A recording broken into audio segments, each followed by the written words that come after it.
L'Office national de l'eau et de l'assainissement également dans un grand projet de construction de plusieurs infrastructures hydrauliques dans les cascades. Cette initiative vise à apporter de l'eau potable et à augmenter les capacités de desserte de la nationale de l'eau des villes de Bérigadougou, Banfora et Niangoloko. Comme se passent les travaux sur le terrain, le directeur général de l'ONEA est allé au constat mercredi dernier. Yannick Dabiré Sayouba Mamboni. Sur ce site, situé ici à Niangoloko, le directeur général de l'Office national de l'eau et de l'assainissement ONEA reçoit des explications sur plusieurs ouvrages hydrauliques en cours de réalisation. Il s'agit entre autres de la pose d'un réseau d'adduction, de distribution, d'un château d'eau d'une capacité de 1000 m3, de 11 forages, de bonnes fontaines et de bâches. À Bérigadougou, tout comme à Banfora, le patron de la nationale de l'eau constate l'évolution d'ouvrages de même nature. L'Office national de l'eau et de l'assainissement a bénéficié d'un financement de la KfW pour réaliser tous ces projets structurants au profit des populations.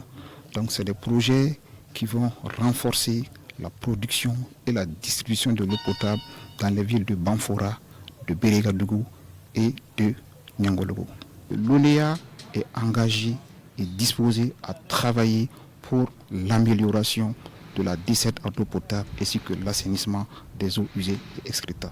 Sa présence non seulement nous réconforte et redynamise les différentes équipes pour encore mieux se donner pour l'atteinte des objectifs, surtout livrer les ouvrages à bonne date. Même si la réalisation de certains ouvrages connaît des difficultés, les entreprises promettent mettre les bouchées doubles afin de respecter les délais. On mettra la filière nouvelle en service le 31 mars.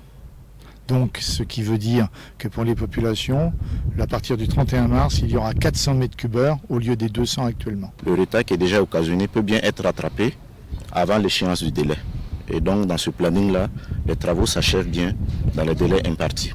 De l'avis des techniciens, à terme, toutes ces infrastructures amélioreront les capacités en eau potable dans ces localités respectives. Les capacités de desserte de Banfora et Bérigadougou passeront par exemple de 200 à 600 m3 d'ici à mars prochain.